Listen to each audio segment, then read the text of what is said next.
Hello and welcome to Toadstool Tarot. I've been enjoying making these videos, and one of these days I will probably figure out how to master the lighting and recording, because I look pretty washed out and flush pink. I don't much like the camera on my computer or the lighting in my apartment, but it is what it is. We'll make the best of it. This week I wanted to present to you what I think is probably my favorite tarot deck, and also I highly recommend it as a first one for beginners, particularly if they have trouble with the Rider-Waite-Smith deck as a first timer. I found that this one is very accessible, and cards that I had trouble with understanding or interpreting before are much clearer to me in this deck. I wanted to show you the deck, and also as I go through in the flip through I will point out certain cards that specifically have greater meaning to me than other decks. The deck is the Everyday Witch Tarot. It's from Llewellyn, and it's by Deborah Blake with art by Elizabeth Alba. It comes in an amazing box. I think it was a magnetized box, which I didn't save. I'm not a big box saver, but I do store my tarot in a tin that I recently bought, and I do keep this book nearby. Although, after looking at it, and as helpful as it is, the cards themselves don't really feel to me like they much require a book. They seem pretty self-explanatory. The book is wonderful, though. It's a hefty little paperback book. The pages are poorly lit here. They're full color, glossy pages, depictions of the cards, and descriptions, a full page for each card, sometimes a page and a half. And the book throughout is filled with multiple sections where you can write in your own little notes that you might have about the cards or your readings or whatever. It's a very good book, I think. Let's get to the deck.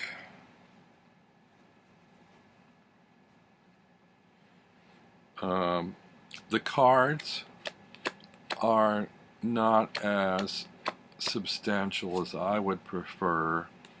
They're a little bit, I like them a little bit heavier than this, but they're alright.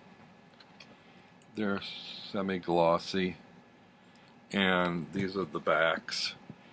The deck has a, some might say, cartoony witch motif. I think it's more sort of traditional witch depiction of, you know, suns, moons, stars, witch hats, brooms, cat familiars. Every card has a cat on it if you're a cat lover. I mean, I'm not a particular cat fancier. I'm more of a dog person, but I get the cat familiar connection with witches. Makes sense to me. So here's the first card, the Fool.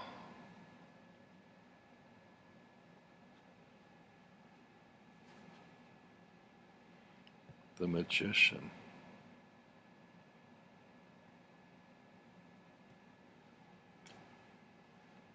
I mostly like the coloring in these cards. The High Priestess. like that she's studying tarot and runes, it looks like, and a crystal ball.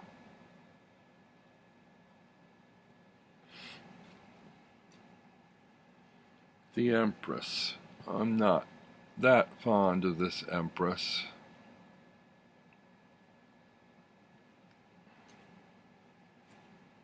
The Emperor. And most of these are almost like fairy tale images of witches. However, here's where I have a little bit of trouble with the deck. There are a few modern representations. The Hierophant is a teacher in a yoga class or a meditation class, and it makes sense to me that it's a teacher or an authority figure. I'm just not sure I like the mixture of the contemporary modern approach with the sort of traditional witch images. The Lovers. I like that, where they're connected by their hands and their spirits are sort of swirling in the smoke of the fire. The Chariot. Now here's a case where I have issue with the modern take on it, but it's one of the best depictions for my way of reading the Chariot. This way, that way. For me, the Chariot is about choosing direction, moving forward, but making a decision about which way to move forward. And I don't think that could be clearer than it is in this card. Here's Strength. And in this one, I love the combination of the gentleness with the lion. Meanwhile, she's, on the other hand, as they'd say, there is strength and power, where she's kind of whipping up a whirlwind with her wand, while being tame with the lion, the wild lion, and you see below the lion the tame cat. A good strength card, I think. The Hermit. I like the Hermit imagery here. What could be better than solitary contemplation before a fire or a candle? The Wheel of Fortune, it's like a game, the game of life. You spin it and you take your chances.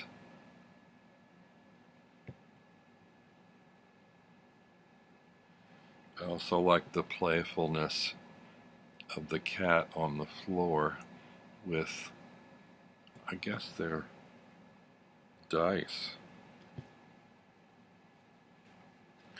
Justice.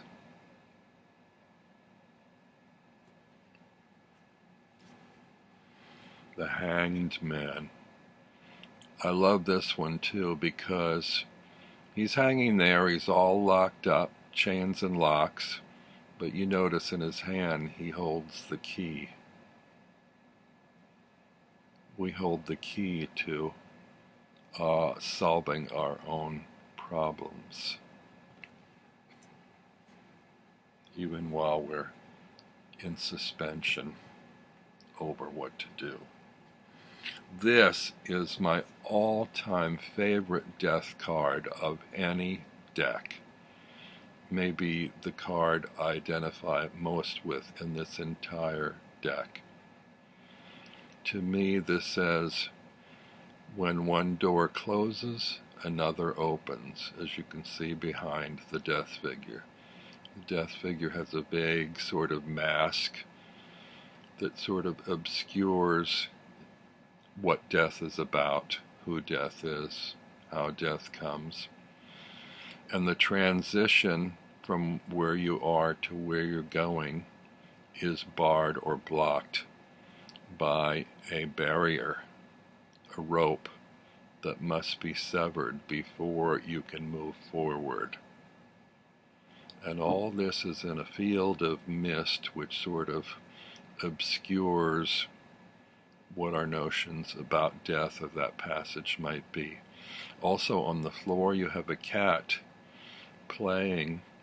It's got the tail of something off the edge of the screen, as if to say, you know, this is, I've got the end of something here, but, you know, there's more to it beyond what we see.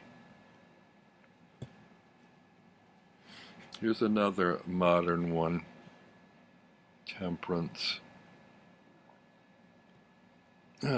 Balance between study and treats, desserts, hard work, and enjoyment.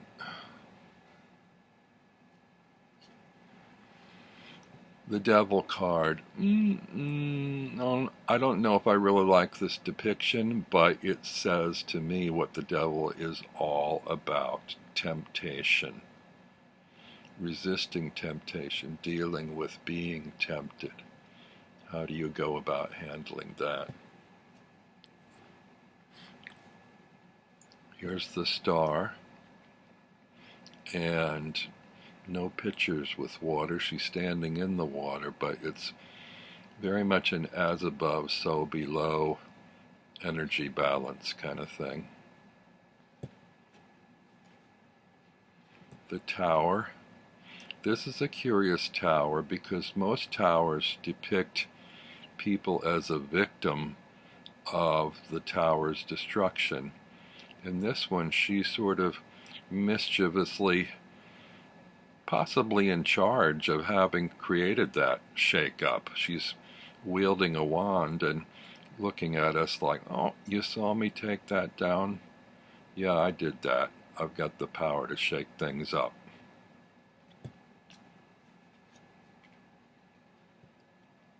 This is the moon. I love this moon card. I've always had trouble understanding the reason for the crayfish or lobster or whatever, the crab. I'm kind of crabby about the crab in the moon card.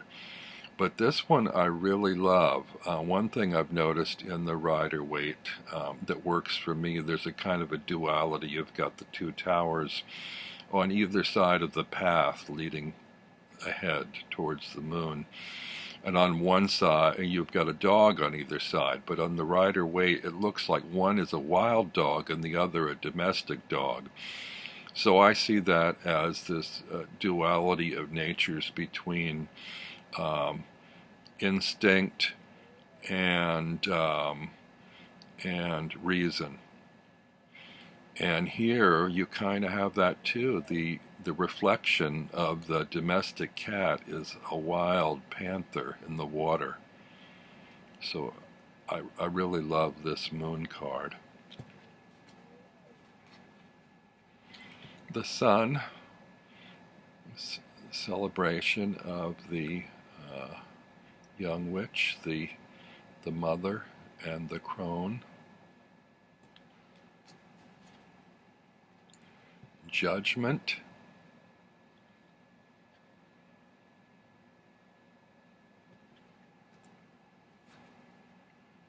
The world. It's all there for you.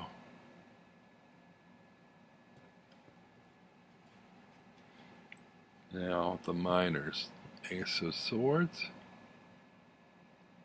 Swords in flight. Air. Two of Swords.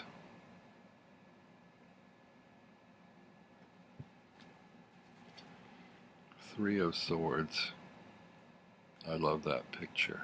Just like the artwork, the coloring, and everything in it. And also this one, the Four of Swords. With her at rest and the cobwebs up in the corner. She's been there a while.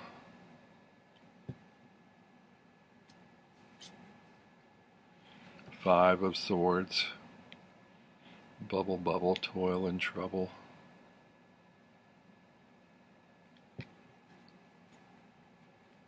Six of Swords. I don't think you can see the labels on these cards, unfortunately.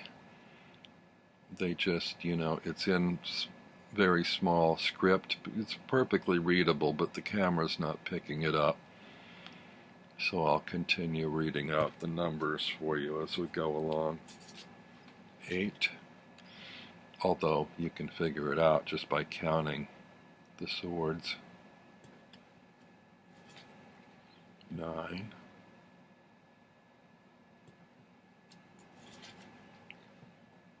10.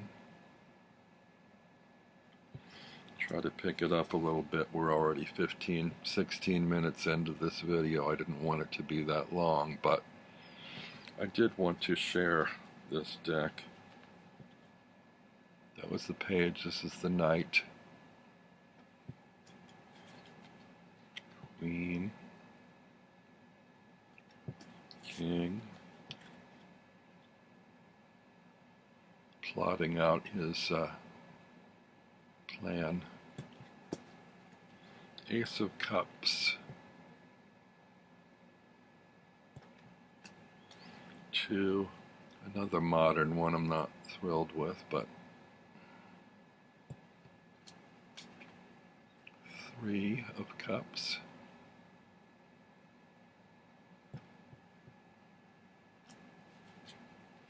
4.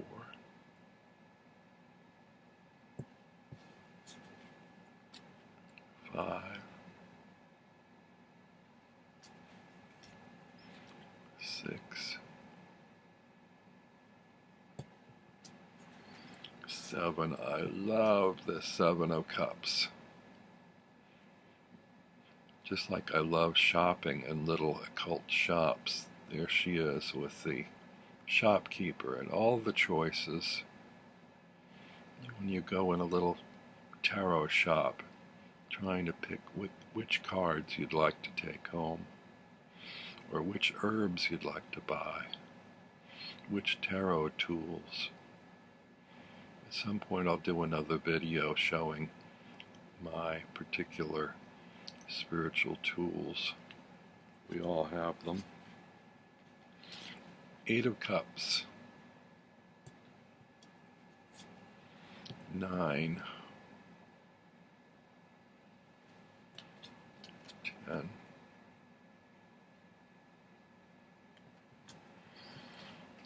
8.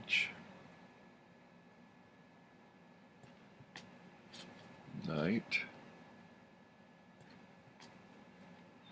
Queen. King. I don't like this card. I can't quite figure it out. I guess those are like shells and whale bones. I don't know. They look like bananas to me. I don't quite know what to make of that. But that throne. But no man is an island, except this king. He's on an island of his own. King of Cups. Wands. Ace of Wands. 2 of Wands.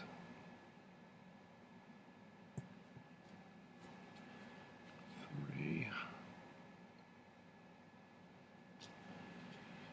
4. Lots of cats. 5 of Wands. Stirring the pot.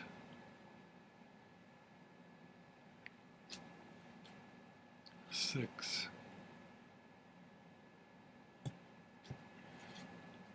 7.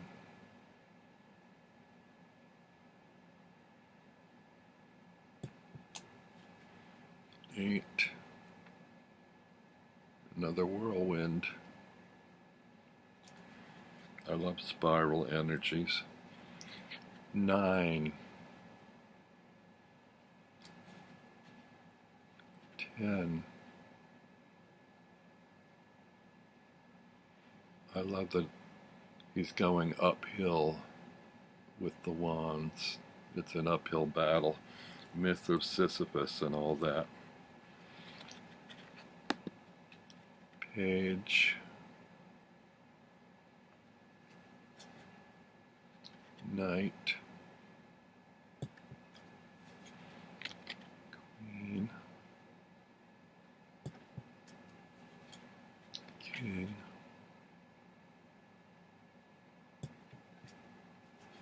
ace of pentacles, 2, balanced on a seesaw,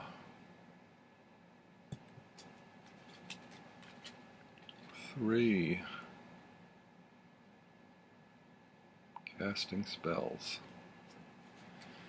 4, I like this 4 of pentacles, sitting on a treasure chest, locked away in a room, guarding over his material goods. 5 of pentacles, with pentacles in the windows. This one's not a church, it's like, I don't think, it's like a little cottage, but a place of light and warmth and relief from the snow. I love it. 6,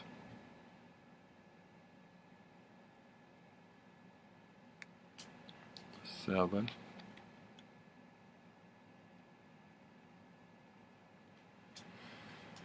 8, a little potion making, like it.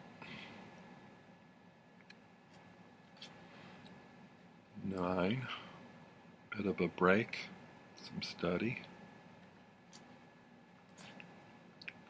10,